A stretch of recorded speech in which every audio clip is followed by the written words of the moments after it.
Donc vous ne pouvez pas dire, parce que moi j'étais parti, j'avais constitué un parti avant que la nouvelle loi ne soit votée, je ne suis pas concerné. La réforme a été créée pour que tout le monde ne puisse pas faire son parti. Non. Nous avons... Ceux qui ont été laissés sur le carreau, c'est des gens dont les partis ont été homologués régulièrement et de l'ordre des tri, quand même, il y a un certain nombre de barrières qui n'ont pas pu franchir, justement. C'est des barrières légales ou réglementaires, ça se passe. C'est comme ça que ça se passe, y compris dans le passé, dans ce pays. C'est pas la première fois que des gens sont candidats à une élection et qui ne sont pas sélectionnés.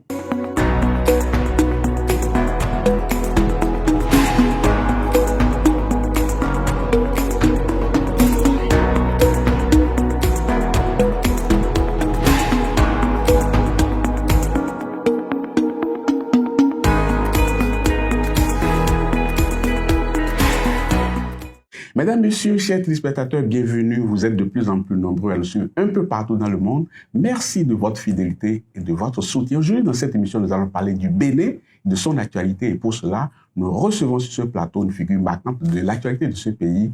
Il fut ministre des Finances, directeur Afrique du FMI, président de la BOAD. Il est actuellement ministre d'État chargé du plan et du développement. Il est également président du parti politique Bloc républicain. Monsieur Abdoulaye Bio-Tchani est notre invité. Merci d'avoir accepté notre invitation. Merci beaucoup de nous recevoir sur ce plateau et content de vous revoir. En tout cas, tout le plaisir est pour nous. Alors dites-nous, comment va le Bénin et comment vont les Béninois aujourd'hui? Merci. Pour résumer, je peux dire que le Bénin va bien. Les Béninois, dans leur ensemble, vont bien.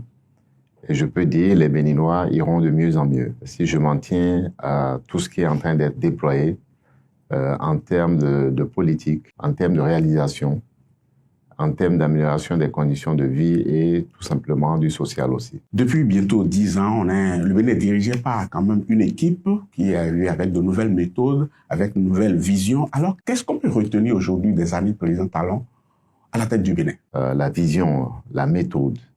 La vision, elle est là, de transformer le pays, se réaliser soi-même, se révéler. On l'a dit dès le départ. La méthode, c'est tout simplement dire que tout ce qui va être fait doit être au départ programmé, planifié. Vous connaissez cette expression qui dit que si vous ne planifiez pas, vous planifiez votre échec. Donnez-nous quelques points qu'on peut retenir résolument pour dire ça, c'est l'actif du gouvernement. Ça fait presque 9 ans que nous avons un budget et ce budget annuel est apprécié par tout le monde. Donc, macroéconomie. Deuxièmement, les secteurs. Quels sont les secteurs qui tiennent l'économie? Vous voyez très bien que un pays qui était initialement connu pour son agriculture, le coton, est aujourd'hui plus ouvert.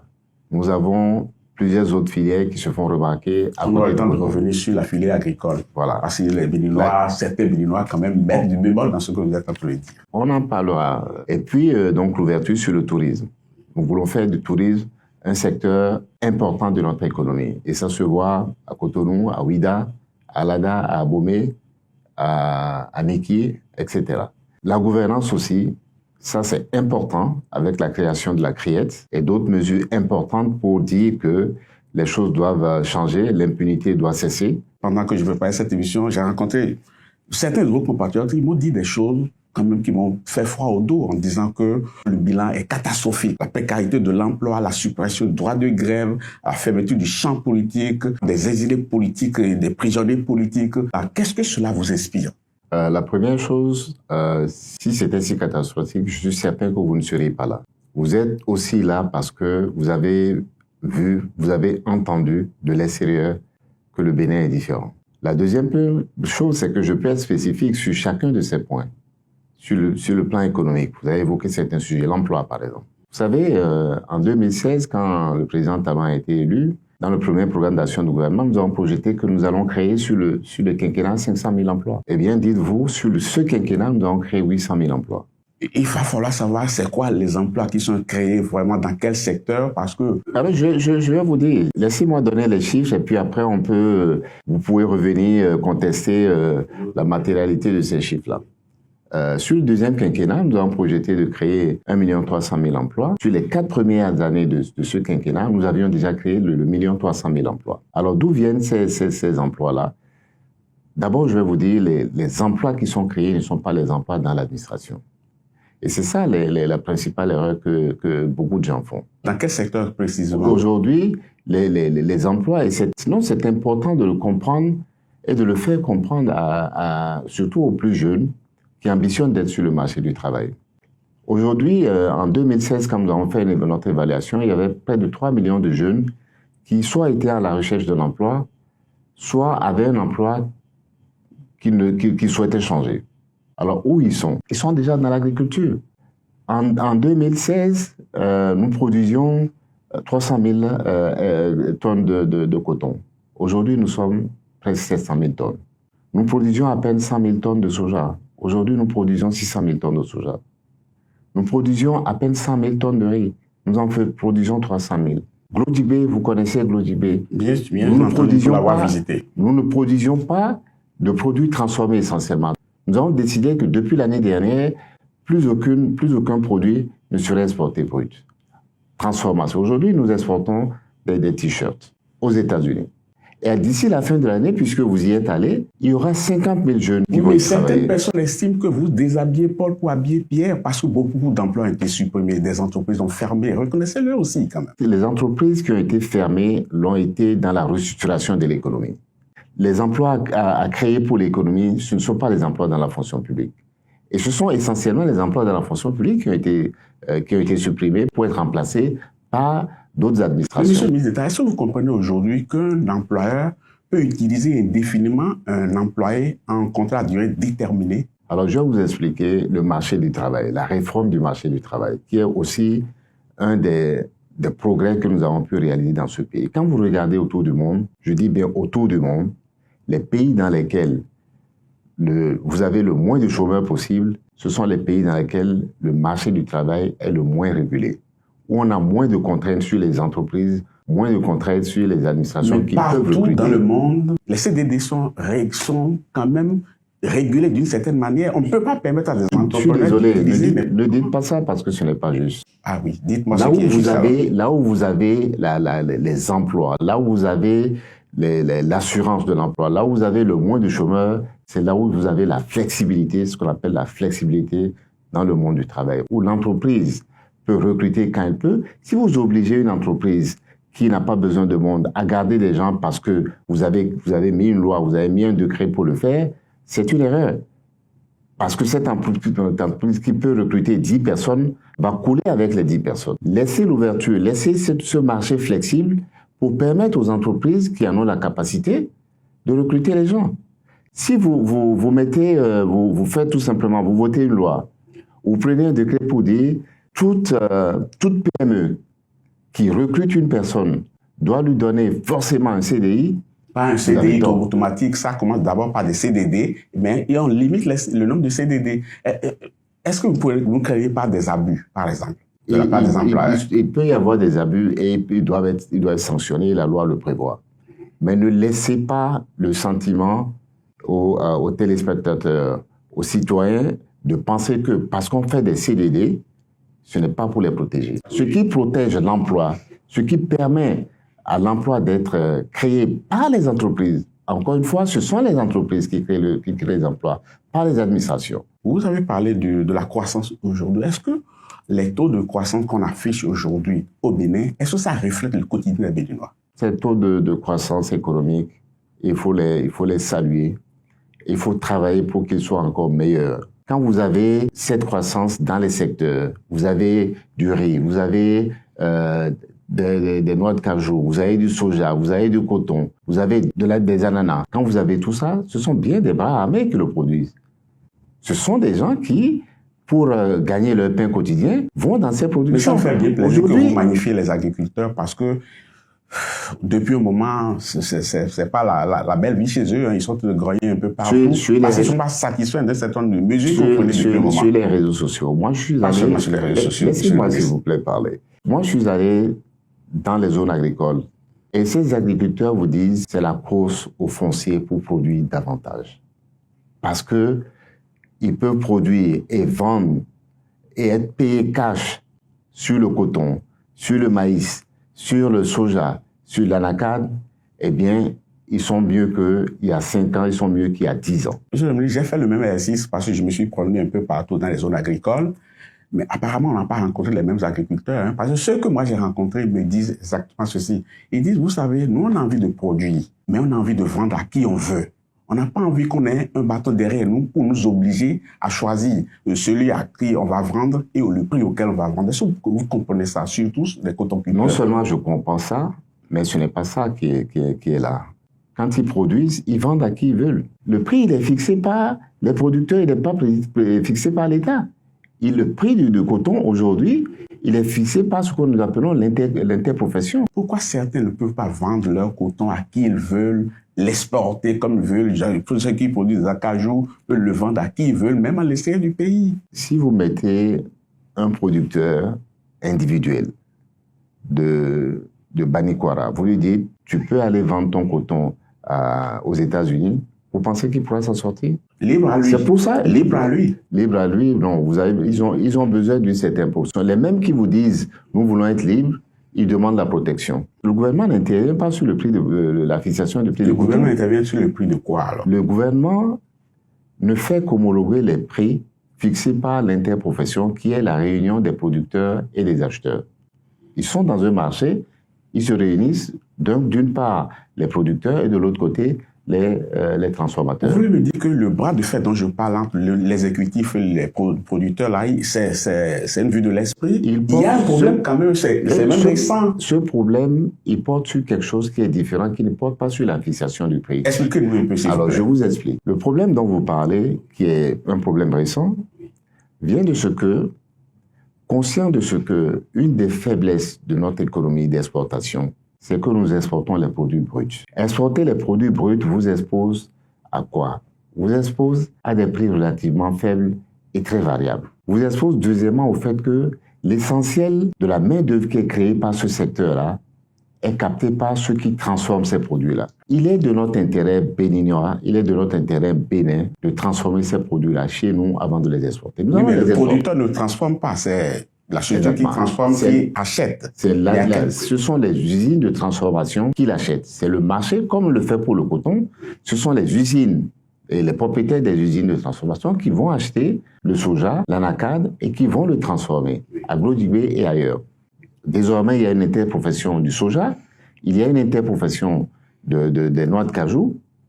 Et cette interprofession qui réunit les producteurs, les transformateurs, cette interprofession fixe les prix et les conditions dans lesquelles ce marché va se... Est-ce que vous voulez me dire que c'est le bras de fer, c'est entre les producteurs et l'interprofession et l'exécutif n'est pas du tout mêlé à cela? Le bras de fer, là où l'État intervient, c'est pour dire, c'est ici, ce marché va se faire ici.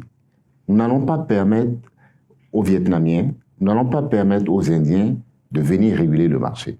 Nous voulons que le jeune de Banikwara, le jeune de Kandi, le jeune de Kalalé, le jeune de Djougou, qui voit les noix de cajou tomber, puissent venir travailler dans les usines de Glodibé, plutôt que ces emplois soient créés en Inde et au Vietnam. C'est tout ce que nous disons. Monsieur le ministre, on va changer de sujet dans cette émission. On va parler de ce qu'on appelait ici réforme du système partisan qui a réussi à happer un certain nombre de partis politiques et à former de grands regroupements. Quand vous faites le bilan aujourd'hui, qu'est-ce que vous dites? C'est une bonne réforme. Et les résultats, ils sont déjà assez bons et ils vont être encore meilleurs. En 2016, il y avait plus de 200 partis au Bénin. Il y avait un désordre incroyable dans l'Assemblée nationale. De 1990 à 2016, aucun parti politique n'a pu faire élire un président de la République. Et je me rappelle très bien que dans la campagne électorale de 2016, où il y avait une trentaine de candidats, la plupart des candidats appelaient à une réforme. Et c'est pour ça d'ailleurs que cette réforme-là a été votée quasi unanimement par les députés qui étaient à l'Assemblée nationale à l'époque. Assemblée nationale, enfin, quelle législature? Celle que nous avons héritée, oui, qui rassemblait des députés venus de tous les bords et qui reconnaissaient tous que nous avions besoin d'une consolidation. Mais la réforme, elle a commencé effectivement, mais on a l'impression que ce que les gens pensaient au début en criant à corps et à cri qu'il faut aller aux réformes, ce n'est pas exactement ce qui se passe aujourd'hui parce qu'il y a beaucoup de personnes qui sont laissées sur le carreau. Non, ce qui se passe est conforme à ce qui avait été prévu. La seule différence, c'est que les gens commencent, les acteurs commencent par vivre les conséquences de cette réforme qui, c'est vrai, il n'est pas facile à quelqu'un qui était habitué à faire ce qu'il veut dans son petit coin de se mettre dans un grand groupe où les décisions se prennent de manière collégiale, où les décisions se prennent dans un groupe beaucoup plus élargi. Avant, si vous êtes chef de parti et que vous financez les activités du parti, vous faites exactement tout ce que vous voulez. Qui ça dérange vraiment qu'il y ait 200 partis politiques? Le Bénin a toujours élu ses dirigeants. Alors, moi, je vais vous dire... Sans qu'il y ait aucun mort, justement. Je peux vous dire ce que ça a dérangé, parce que j'ai vécu ça. J'ai été ministre des Finances pendant 4 ans. Sur les 4 ans où j'ai été ministre des Finances, je n'ai passé qu'un seul budget. Je n'ai passé qu'un seul budget à l'Assemblée. Vous avez voulu que les députés votent les lois les yeux fermés comme l'aurait souhaité l'autre? Non, pas les yeux fermés, mais pour qu'il puisse y avoir un budget conforme à une majorité. C'est ça qui se passe dans tous les grands pays. En dépit de cela, vous vous en êtes sorti valablement. Oui, quand même, le Bénin s'est tenu toujours debout. Mais vous êtes dans des négociations interminables. Il y a des lois que les gouvernements étaient obligés de prendre en payant. Oui, en payant. Pour passer une loi, vous êtes obligé de payer. C'est des aveux que vous faites aujourd'hui, c'est des révélations. C'est des révélations qui sont justes. Tous les gens qui ont dirigé ce pays de 1990, du président Soglo au président Yahi au président Kélékou, peuvent en attester. Mais ce n'est pas acceptable. La réforme a commencé en train de faire son petit bonhomme de chemin, mais ce qu'on a constaté, cette réforme-là a généré un parlement monocolore, bien entendu. Cette réforme a généré une élection contestée avec des morts aussi. Est-ce que c'est ce que vous aviez souhaité, ça? Ce que vous aviez prévu au Je début? peux vous dire, personne n'a souhaité ça. Mais comment en est-on arrivé là? Personne n'a souhaité ça. On en est arrivé là parce que certains acteurs, une fois devant les lois auxquelles ils ont participé, se sont rebuffés en disant non, ça ne se passera pas comme ça. Et ça, ce n'est pas normal. Donc, la loi, elle est là jusqu'à ce qu'elle puisse être modifiée. Est-ce que vous voulez dire que... Et vous respectez les règles qui existent pendant ce temps-là. Le Parlement est devenu monocolore parce que certains acteurs n'avaient pas voulu se prêter aux lois, c'est ça? Oui, parce que certains ont dit nous n'irons pas aux élections. Non, nous n'irons pas aux élections, non. Nous n'irons pas aux élections. Parce qu'on a mis un certain nombre de règles, les excluant à peu près. Non, pas du tout. Plus ou moins, oui. Pas du tout. L'histoire est là, il ne faut pas réécrire cette l'histoire. nouvelle conformité, est-ce que c'est sorti d'où, par exemple, ce qu'on appelait dans ce pays cette nouvelle conformité? Ça, là aussi, a fait beaucoup de tort à un certain nombre de personnes. Ça n'avait jamais été voté à l'Assemblée. On ne sait pas de quel chapeau on a sorti cela. Ça, c'est un point très important que j'aurais voulu quand même que vous éclairiez la lanterne de nos téléspectateurs pour qu'on comprenne d'où c'est venu et le tort que ça a créé à un nombre de Béninois. La loi dit d'abord qui sont les partis, comment les partis sont créés. Donc vous ne pouvez pas dire, parce que moi j'étais parti, j'avais constitué un parti avant que la nouvelle loi ne soit votée, je ne suis pas concerné. La réforme a été créée pour que tout le monde ne puisse pas faire son parti. Non. Nous avons... Ceux qui ont été laissés sur le carreau, c'est des gens dont les partis ont été homologués régulièrement et lors des tri, quand même, il y a un certain nombre de barrières qui n'ont pas pu franchir, justement. C'est des barrières légales ou réglementaires. Ça se passe. C'est comme ça que ça se passe. Y compris dans le passé, dans ce pays. C'est pas la première fois que des gens sont candidats à une élection et qu'ils ne sont pas sélectionnés. Parlons maintenant du code électoral en vigueur, un code électoral qui fait l'objet de beaucoup de débats où on se demande où est-ce qu'on ira avec ce code-là. D'abord, quelle est votre appréciation personnelle par rapport à ce code électoral? Mon appréciation, et vous ne devez pas être surpris, est que c'est un des codes que nous souhaitions avoir depuis longtemps. Nous avons besoin de consolidation, c'est l'esprit de cette réforme. C'est ce qui est contenu dans cette réforme. Plus de petits partis. Dans la configuration politique que nous avons aujourd'hui, est-ce que ce code-là, il est réaliste pour obtenir une élection libre, transparente et inclusive? Je peux dire qu'il est réaliste si chacun se met à travailler pour remplir ces conditions. J'estime que quand on fait une loi, on met tout le monde sur le même pied d'égalité à la ligne de départ. Et c'est le cas. Mais apparemment, ce n'est pas le cas cette fois-ci. Et je vais vous surprendre quand je vais vous faire la démonstration. C'est vrai que beaucoup de personnes estiment qu'obtenir 20% dans toutes les circonscriptions électorales, c'est un peu difficile. Mais, dans le même temps, on a dit que les accords de gouvernance sont autorisés. En termes d'accords de gouvernance aujourd'hui, les partis de la mouvance présidentielle peuvent l'avoir facilement et parce qu'ils sont des députés, ils sont certaines choses. Mais quand vous prenez les autres partis de l'opposition, ils sont capables de s'apporter quelque chose en se mettant en accord de gouvernance. Bien sûr. Le LD peut se mettre avec le FCBE. Oui, Il y a d'autres partis. FCBE a combien de députés? Il ne s'agit pas seulement des partis. Répondez à ma question juste. Là, parce que vous enfermez la discussion dans un... C'est un exemple juste pour voir si nous savons, à moins que vous... Non, LD n'a pas, FCBE n'a pas de député, mais FCBE a plus de 15 conseillers, plus de 15 maires, je veux dire. Non. Plus de 15 communes. Non, ce que je voulais dire, c'est-à-dire qu'aujourd'hui, le BR et l'UPR peuvent se mettre ensemble en ayant 10% de part et d'autre, par exemple. Donc ça leur permet d'échapper à la règle de 20%. Maintenant, le FCBE et les démocrates, par exemple. Et d'autres partis, pourquoi vous limitez ça à ces deux personnes? Je dis ceux qui ont des élus, je veux dire, ceux qui ont des élus. Pourquoi vous limitez ça seulement aux partis qui ont des élus? Donc, vous dites, la question qui doit se poser, c'est avec qui, et moi je me pose cette question-là en tant que président du Bloc républicain, avec qui demain je fais cet accord qui me permet éventuellement de passer Donc, vous êtes optimiste pour les prochaines élections à venir? Bien sûr que je suis optimiste. Et qu'en est-il je suis optimiste pour tous les partis. Tous les partis qui se mettent dans la logique de résoudre cette contrainte nouvelle qui est posée par le législateur, eh bien, ils vont y arriver. Le défi est donc le même pour chacun de ces acteurs pour aller chercher des partenaires. Et ces partenaires, ils sont à l'Assemblée comme ils sont en dehors de l'Assemblée. On va aborder 3 petites questions rapidement pour clore cette émission.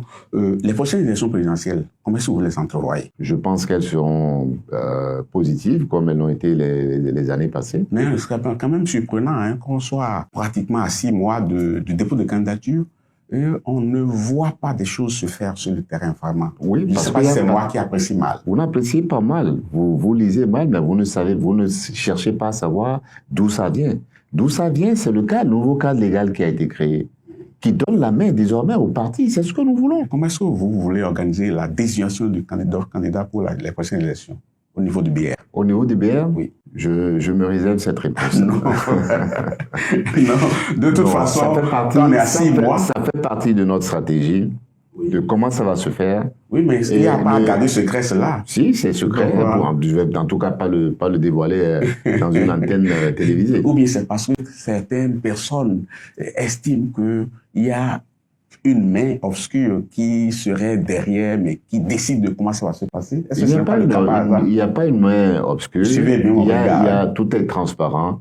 Nous sommes dans une mouvance où nous parlons, où nous décidons beaucoup de choses ensemble, et où les choses doivent se faire effectivement ensemble.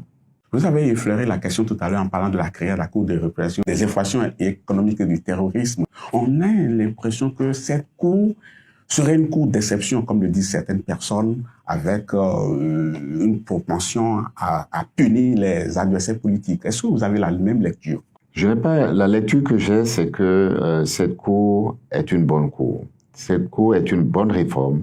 La preuve, c'est que à côté, nous venons de créer l'équivalent de cette cour-là pour la réforme foncière, parce que nous avons fait d'énormes progrès grâce à cette cour. Aujourd'hui, vous allez partout, vous allez dans toutes les administrations, les gens vous diront, nous avons peur de la criette. Vous demandez à des gens de prendre des décisions, ils vous diront, je ne veux pas aller à la criette. Mais le Bénin a toujours sanctionné ces citoyens indélicats. Pourquoi avoir instauré la criette cette fois-ci, en ce moment où on n'avait même pas enregistré d'attaques terroristes sur le territoire béninois en 2018 au moment de cette... Ce n'est pas seulement pour le terrorisme, c'est pour les crimes économiques. C'est la nouveauté, oui. D'abord pour les crimes économiques. On a toujours puni les crimes économiques dans ce pays. Pas du tout.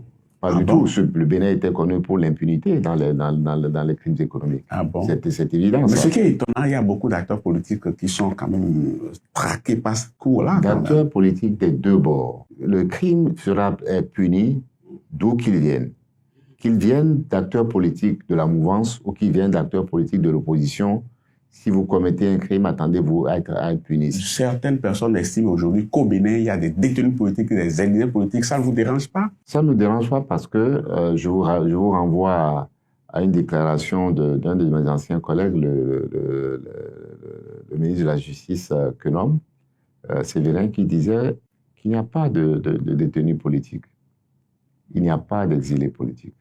Ce n'est pas parce que vous êtes un acteur politique que vous avez acheté le droit à commettre des crimes économiques. Vous allez subir les rigueurs de la loi, comme n'importe quel citoyen. C'est ça aussi la lutte contre l'impunité. C'était un plaisir de vous avoir sur ce plateau. Merci, c'était un plaisir aussi. C'est toujours très court avec vous. Très ça court, montre la qualité des débats qu'on a toujours avec vous. Mais soyez un peu plus optimistes sur notre pays. Je peux vous le dire, les choses changent, elles vont continuer par changer. Les Béninois seront de plus en plus contents, de plus en plus heureux. Et surtout les jeunes, les opportunités qui vont leur être offertes par ces réformes dans tous les domaines, économiques, sociaux, politiques, sont des opportunités réelles. Certains commencent par en vivre. Ne leur enlevons pas cet espoir-là. Vivement qu'il y ait de plus en plus de Béninois qui soient satisfaits, qui soient contents de ces réformes-là, comme vous l'êtes. Merci. Chers téléspectateurs, nous avons été heureux de passer ces moments en votre compagnie. Merci de votre fidélité. À très bientôt.